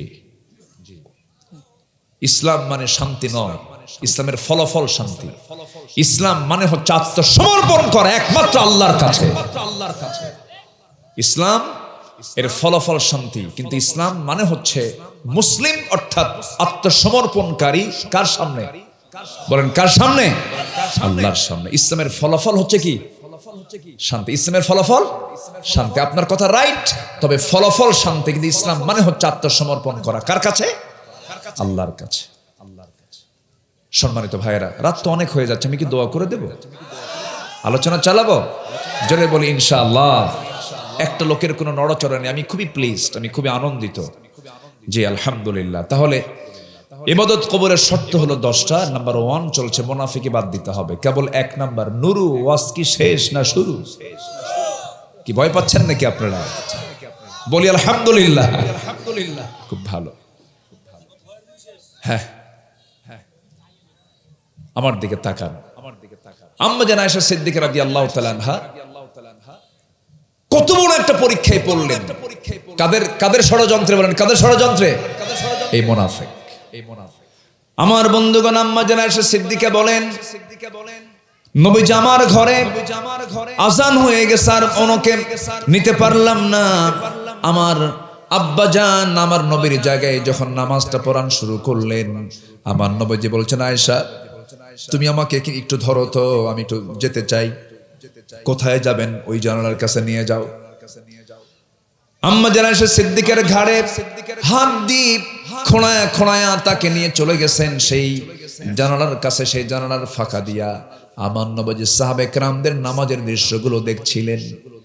সাহাবীরা কেমন করে নামাজ পড়ে, কিন্তু সাহাবীদের ভিতর থেকে কান্নার আওয়াজ নবীর কানে এসে যখন বাজতেছিল, আমার নবীজির চোখের কোনা বেয়ে বেয়ে টপ টপ করে পানি পড়ছে। রাসূল কাঁদতেছেন, আওয়াজ নাই, কিন্তু চোখে পানি টলমল করছে। আম্মা জান আয়েশা সিদ্দিকা রাদিয়াল্লাহু আনহা হাত দিয়ে তার চোখের পানিগুলো মুছে দিয়ে বলেন, ইয়া রাসূলুল্লাহ, আপনি কাঁদেন কেন? আপনার সাহাবীরা তো নামাজ পড়ে। রাসূল বলছেন, আয়েশা, এই নামাজ কায়েমের জন্য আমাকে কত মার খেতে হয়েছে। এই নামাজ আজকে রাষ্ট্রীয় পর্যায়ে কায়েম হয়েছে। এই নামাজ আমি মক্কার মাটিতে যেদিন পড়তে গেছি, সেই দিন রুকুতে যখন আমি চলে গেছি, রুকুতে যাওয়ার সঙ্গে সঙ্গে কাফের মুশরিকরা আমার পিঠে উটের পচা নাড়ি ভুঁড়ি চাপায় দিয়েছে। এই নামাজ কায়েমের সংগ্রাম করতে গিয়ে আম্মা আমার চাচা আমির হামজা রাদিয়াল্লাহু আনহুর কলিজা বুক চিরি কলিজা বের করে চাবায়া চাবায়া শেষ করে দেওয়া হয়েছে। আমার এই আজকের এই নামাজ কায়েমের জন্য আমার প্রিয় সাহাবী খাব্বাবকে মেরে মেরে রক্তাক্ত করে তার পিঠটা ঝলসে দিয়েছে। এই নামাজ কায়েমের সংগ্রাম করতে গিয়ে তায়েফের মানুষ আমাকে এত মেরেছে, এক পাথর দিয়ে, আয়েশা দেখো এই যে খোঁচা খোঁচা দাগগুলো, আমার চামড়ায় যে দাগগুলো সব হলো তায়েফের পাথর খাওয়ার দাগ। ওরে আয়েশা, এই নামাজ কায়েমের জন্য উহুদের প্রান্তরে যুদ্ধ করতে গিয়ে আমি দুটো দাঁত হারিয়ে ফেলেছি। এই নামাজ কায়েমের সংগ্রাম করতে গিয়ে দাঁত হারাতে হয়েছে। ক্ষত চিহ্ন এসেছে আমার দেহের ভিতরে। এই নামাজ কায়েমের সংগ্রাম করতে গিয়ে আয়েশা খন্দকের প্রান্তরে পরিখা খনন করতে করতে আমার কোমরটা কোজা হয়ে গেছে। সেই নামাজ আজকে রাষ্ট্রীয় পর্যায়ে কায়েম হয়েছে। এই চরম আনন্দে আমার চোখ থেকে পানি বের হচ্ছে। এটা আমার দুঃখের পানি না, এটা আমার চরম আনন্দের পানি। আয়েশা, আমি মনে হয় বাঁচবো না, দুনিয়া থেকে বিদায় নিয়ে নেব। আয়েশা, আমি দুনিয়া থেকে যখন তখন বিদায় হয়ে যাচ্ছি। ও আয়েশা, আমি তোমাকে বলে দিচ্ছি, যখন তখন বিদায় হয়ে যাব। আয়েশা, তুমি আমাকে কিছু বলতে চাও নাকি? এই কথা বলি আম্মা জান আয়েশা সিদ্দিকা রাদিয়াল্লাহু আনহার কাছে রাসূল বলছেন, আমার কাছে যে কোনো মুহূর্তে মালাকুল মাউত চলে আসবে, আমাকে একটা মেসওয়াক এনে দাও তো। মেসওয়াকের জন্য যখন বলা হলো, আমি উঠবো কেমনে? আমি উঠতে পারছি না, কারণ আমার নবী আমার উরুতে মাথা রেখে ঘুমাচ্ছিলেন, আরাম নিচ্ছিলেন। এমন সময় আমার ভাই আব্দুর রহমানকে ডাক দিলাম, বললাম, ভাই আব্দুর রহমান, একটা মেসওয়াক এনে দাও তো। মেসওয়াক এনে দেওয়া হলো।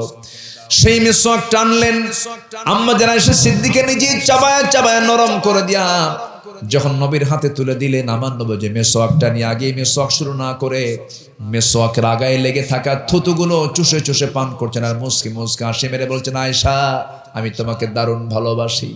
আম্মা জান আয়েশা সিদ্দিকা বলেন, আমি নিজেকে ধন্য মনে করি, রাসূল তার জীবনের শেষ খাবার খেয়েছেন, আমি আয়েশা আমার মুখের লালা। জোরে কোন সুবহানাল্লাহ। আমি আয়েশা নিজেকে ধন্য মনে করি। আমার নবীজি তার জীবনের শেষ বাক্যালাপ করেছেন আমার সাথে, শেষ কথোপকথন হয়েছে আমার সাথে, আমার সঙ্গে রাসূল সর্বশেষ কথা বলেছেন। আমার নবীজি করলেন কি? আমার নবীজি ইন্তেকালের পূর্বে বলছেন, আয়েশা আমার কলেজার টুকরা ফাতিমা কোথায়? লম্বা হাদিস এটা। ফাতিমা কোথায়? ফাতিমার নাম নেওয়ার সঙ্গে সঙ্গে তিনি দরজার কাছে হাজির হয়ে গেছেন। আমার নবীজির চোখে চোখ পড়ে গেল। ফাতিমা রাদিয়াল্লাহু আনহা কাঁদতে কাঁদতে বেকরার হয়ে যাচ্ছেন। রাসূল বলছেন, ফাতিমা কান্দিস কেন? আমার কাছে আয় রে। কাছে নিলেন, কানের মধ্যে মুখ ঢুকায় বলছেন, ফাতিমা কেঁদো না, দুনিয়াতে আমি তোমাকে কাছে কাছে, আমি তোমাকে ছায়ায় ছায়ায় রেখেছি, আমার মৃত্যুর পরও তুমি আমার কবরও কাছাকাছি থেকে যাবা। শান্ত মনে তাকে বিদায় দিয়ে দিলেন। এবার নবীজি বলছেন, আয়েশা রে, আমি দুনিয়া থেকে বিদায় নেব যখন তখন আমি তোমাকে লাস্ট একটা মেসেজ দিয়ে যাচ্ছি, আমার উম্মতকে জানায় দিব আমি উম্মতকে দারুণ ভালোবাসি। সে উম্মতকে জানায় দিব আমার উম্মতরা যেন অন্তত কখনো 5 ওয়াক্ত নামাজ না ছেড়ে দেয়। যেরকম সুবহানাল্লাহ।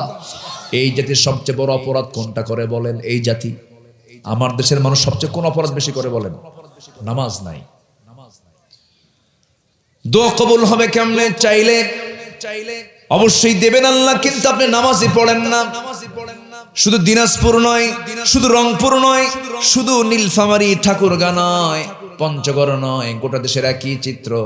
শুক্রবারে 15%, জুমার নামাজে 15%, আর 5 ওয়াক্ত নামাজে মাত্র 5% নামাজি মসজিদে যায়। শুক্রবারে মুসল্লি পাওয়া যায়, অ্যাভেলেবল মুসল্লি হয়তো শুক্রবারে মিলে যায় জুমার দিন, কিন্তু সেদিন দিনটা শুরু হয় ফজর দিয়া। ফজরের মুসল্লি বেশি না জুমার মুসল্লি বেশি? বলেন বলেন বলেন। আমার দেশে কোন ওয়াক্তে সবচেয়ে কম মুসল্লি মসজিদে পাওয়া যায়? কোন ওয়াক্তে? মানুষ বাড়িতে থাকে কোন ওয়াক্তে বেশি? ফজরে। কোথায় যায়? মেরাজে যায়। মেরাজে যায়, ঘুমায় থাকে। আসসালাতু খায়রুম মিনান নাওম, হাইয়া আলাস সালাহ, হাইয়া আলাল ফালাহ। যখন দাঁড়ায় যায় নামাজ, কদ কামাতিস সালাহ, কদ কামাতিস সালাহ, কত গুরুত্ব দিয়ে আল্লাহ পাক বান্দাকে ডাকতেছেন, বান্দা তাও আসে না। আমার বন্ধুগণ, কিন্তু কিছু মসজিদে দেখা যায় মাত্র মোটে 5 জন মুসল্লি, কিন্তু সব 5টা মুসল্লি বুড়া। 5টা মুসল্লি কি? বুড়া। বুড়া চাচাকে যখন বলা হয়, চাচা আপনি বুড়া মানুষ, আপনি মাজুর মানুষ, আপনি মসজিদ আসছেন কেন? আপনি না আসলেও তো হতো। ওকে বাবা আমিও আসতাম না, বুড়ি নাই। কি নাই? বুড়ি নাই। বুড়ি থাকলে আমিও আসতাম না। নামাজের প্রতি কত অবহেলা। ফজর নামাজের চিত্র দেখলে টের পাওয়া যায় কত অবহেলা আমার দেশের মুসল্লিদের ভিতরে। নামাজ নাই, মুসলমান নামাজ পড়ে না, মসজিদটা কান্দে। মসজিদ পাকা, মসজিদে এসি লাগানো, মসজিদে ফ্যান লাগানো, কিন্তু মুসল্লি নাই ফজরের।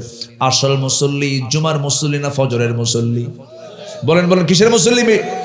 ফজর। এই ফজরকে নষ্ট করার জন্য শয়তান নানা ওয়াসওয়াসা দিতে থাকে। ফজরের একটু আগ দিয়ে শয়তান চলে আসে সব বান্দার কাছে, শিওরে এসে বসে পড়ে। বসে সুন্দর করে ওয়াজও করে শয়তান। পাশে বসে চুলের মধ্যে নখ ঢুকায় বলে, আলাইকা লাইলুন তাবিল, আলাইকা লাইলুন তাবিল, তোমার রাত বড় লম্বা, ঘুম পার। হাদিস কিন্তু এটা। ঘুমায় থাক, ঘুমায় থাক, আলাইকা লাইলুন তাবিল।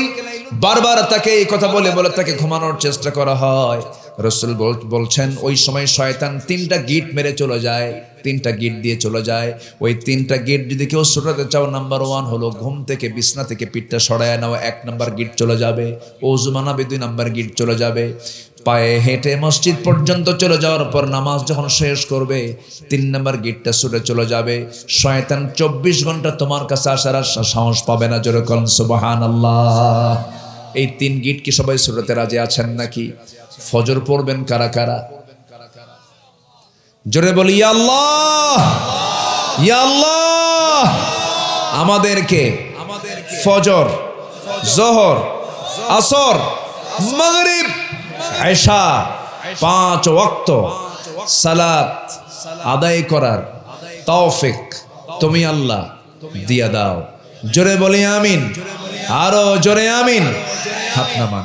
নামাজ 5% যে পড়ে, এই চিত্র আমাদের দেখা লাগতো না যদি নামাজ এই দেশে কায়েম হতো। আমার দেশে নামাজ কায়েম না সুদ কায়েম?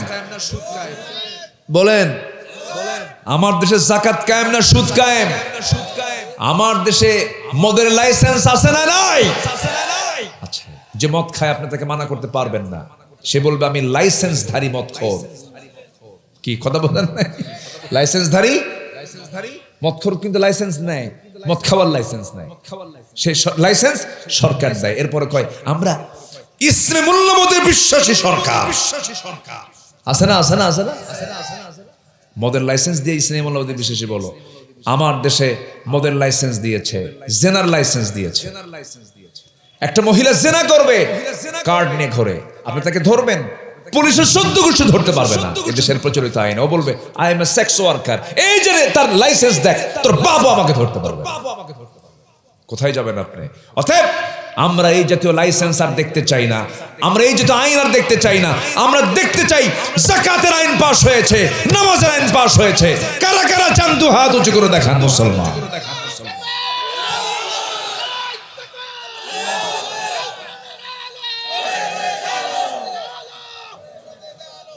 আল্লাহ কবুল করুন, জোরে বলে আমিন।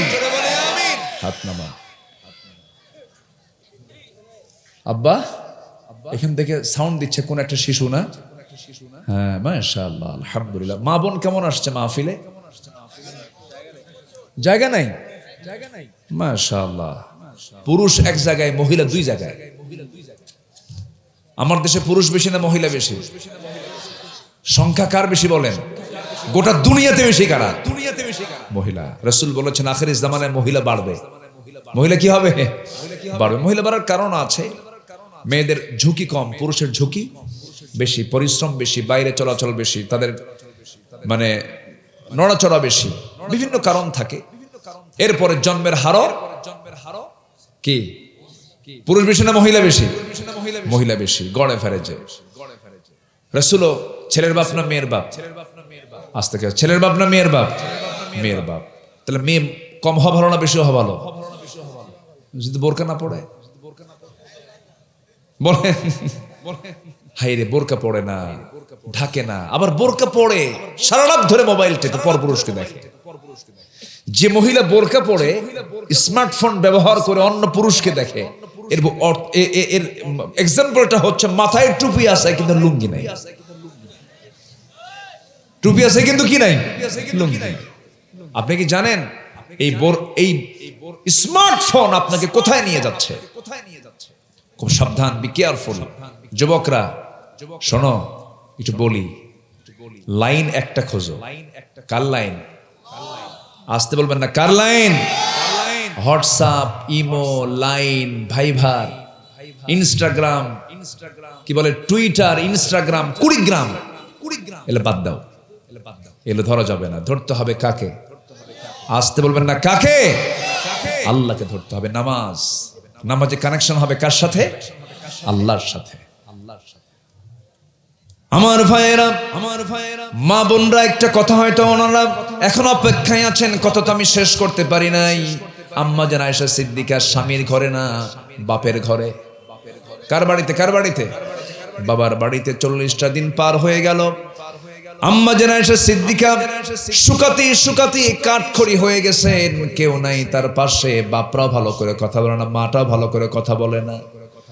আমার নবীর কাছে ওহী নাযিল হয়ে গেল, ইন্নাল্লাযীনা জাউ বিল ইফকি উসবাতুম মিনকুম। হে রাসূল, আম্মা জান আয়েশার ব্যাপারে যেই চক্রান্ত চতুর্দিকে আপনি শুনতে পেয়েছেন, এগুলো সম্পূর্ণ মিথ্যা, ভিত্তিহীন। আয়েশা পুত পবিত্রা নারী। আমার নবীর আনন্দ দেখে কে দৌড় মেরে চলে আসছেন শ্বশুর বাড়ি। শ্বশুর বাড়ি এসে বলছেন, আয়েশা কোথায়? হুমায়রা কোথায়? ও লাল টুকটুকে আমার স্ত্রী, তুমি কোথায়? জবাব দিচ্ছেন না তিনি। এক ঘর থেকে আরেক ঘরে যান, আরেক ঘর থেকে আরেক ঘরে যান, দেখা করছেন না।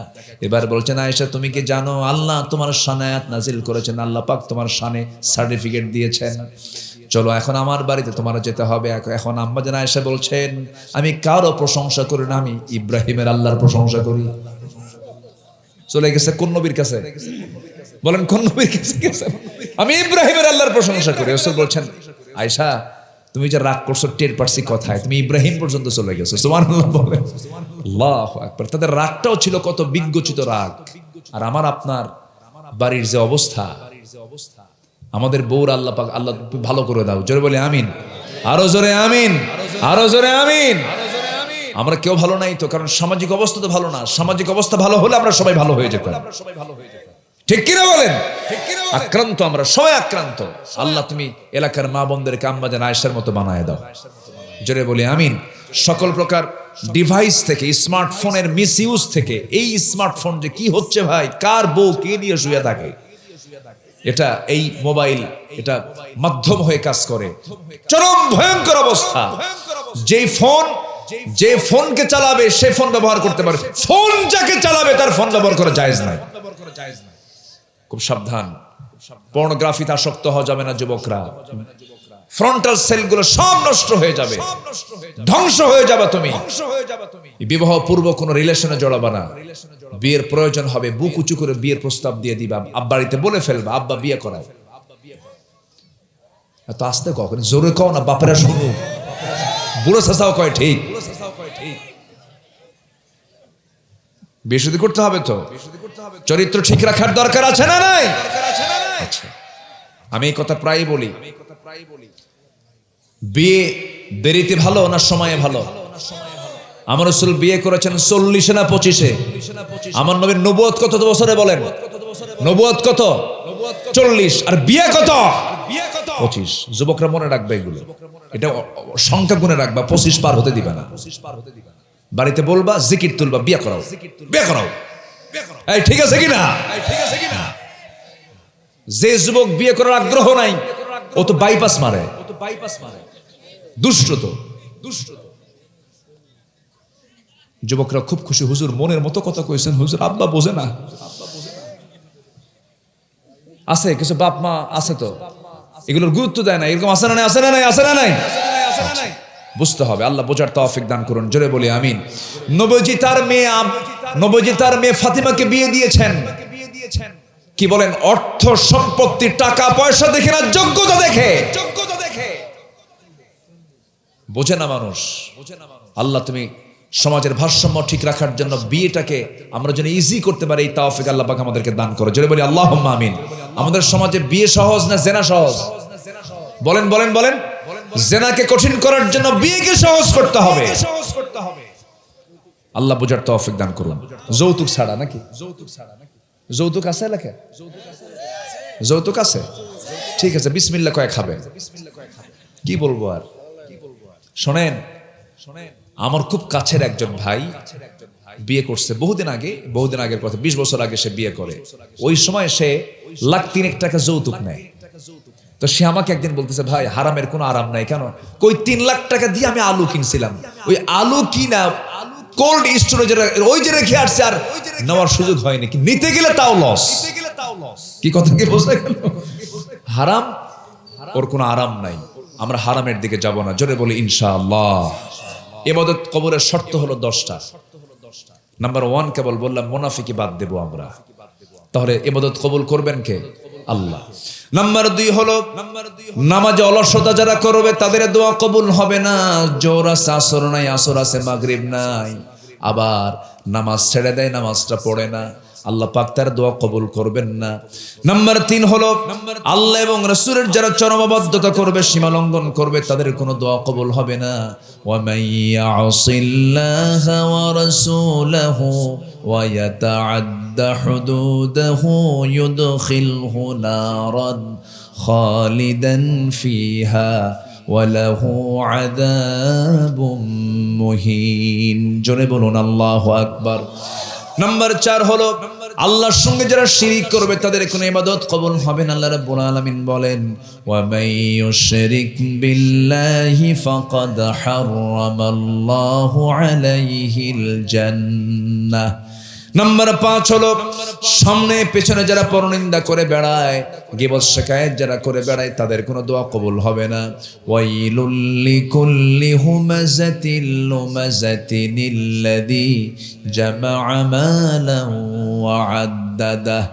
নাম্বার 6 হলো আল্লাহকে যারা ভুলে থাকে, মন্দ কাজে যারা আল্লাহকে যারা ভুলে থাকে এবং মন্দ কাজের যারা আদেশ দেয়, তাদের কোনো দোয়া কবুল হবে না। নাম্বার 7 হলো শয়তানের যারা পদাঙ্ক অনুসরণ করবে, তাদের কোনো ইবাদত কবুল হবে না। একই ব্যক্তি ওয়াজ কমিটির সভাপতি, আর একই ব্যক্তি আবার যাত্রা কমিটির সভাপতি। আছে না? একই ব্যক্তি আছে না, এরকম আছে না? আছে। ডাবল স্ট্যান্ডার্ড নীতি যারা অবলম্বন করবে তাদের কোনো দোয়া আল্লাহর দরবারে মঞ্জুর হবে না। নাম্বার 8 হলো লোক দেখানো যে ইবাদত করবে তার কোনো দোয়া কবুল হবে না। লোক দেখানো ইবাদত। দান করছে 2 লাখ টাকা, 2 লাখ টাকা দান করার পরে বলে হুজুর এমন স্লোগান মারবেন যেন এলাকা জেনে যায়। আছে না? হজ করে আসছে, হাজি না বললে পরে মন খারাপ। আছে কিনা বলেন? আছে কিনা? আছে কিনা? আছে কিনা? ওয়াতিমুল হাজ্জা ওয়াল উমরাতা লিল্লাহ, হজ করো উমরা করো আল্লাহর জন্য। কিন্তু কিছু কিছু লোক আছে হজ করে উমরা করে মানুষকে দেখানোর জন্য। আছে না? আছে। আল্লাহ পাক বলছেন যারা লোক দেখানো ইবাদত করবে তাদের কোনো দোয়া আমি আল্লাহ রাব্বুল আলামিন কবুল করব না। নাম্বার 9 হলো কুফরি যারা করবে, কুফরি যারা করবে তাদের মধ্যে জিকির থাকবে না, আর যাদের মধ্যে জিকির থাকবে তাদের মধ্যে কুফরি থাকবে না। ইন্নাল্লাযীনা কাফারু লান তুগনিয়া আনহুম আমওয়ালুহুম ওয়ালা আওলাদুহুম মিনাল্লাহি শাইআ ওয়া উলাইকা হুম ওয়াকুদুন নার। জোরে বলুন আল্লাহু আকবার। যারা কুফরি করবে তাদের কোনো সম্পদ কোনো কাজে আসবে না, তারা জাহান্নামের বাসিন্দা হয়ে যাবে। কুফরি করা যাবে না, আল্লাহর আইন ছাড়া অন্য কোন আইনকে বিশ্বাস করা যাবে না। আইন মানবো কার? এক জায়গায় না, সব জায়গায়। নামাজের সমাজে 2 জায়গায় আইন মানবো কার? আমরা আল্লাহর আইনকে মানবো। সর্বশেষ 10 নম্বর হলো যারা আল্লাহর সঙ্গে যারা অঙ্গীকারকে যারা ভঙ্গ করবে। রূহের জগতে বলে এসেছিলাম আমার রবকে বলেন আলাস্তু বিরাব্বিকুম, আমি কি তোমার রব নই? সেদিন বলেছে হ্যাঁ তুমি আমার রব। এটা একটা অঙ্গীকার। এই অঙ্গীকারকে যারা ভঙ্গ করবে আল্লাহ রাব্বুল আলামিন তাদের কোনো দোয়া কবুল করবেন না, ইবাদত কবুল করবেন না। আসুন এই 10টা শর্ত পূরণ করে আমরা আল্লাহর কবুলওয়ালা বান্দা হয়ে যায়। আল্লাহ কবুল করুন। জোরে বলি আমিন। বসুন। ও ব্যাগ ঢুকেছে না?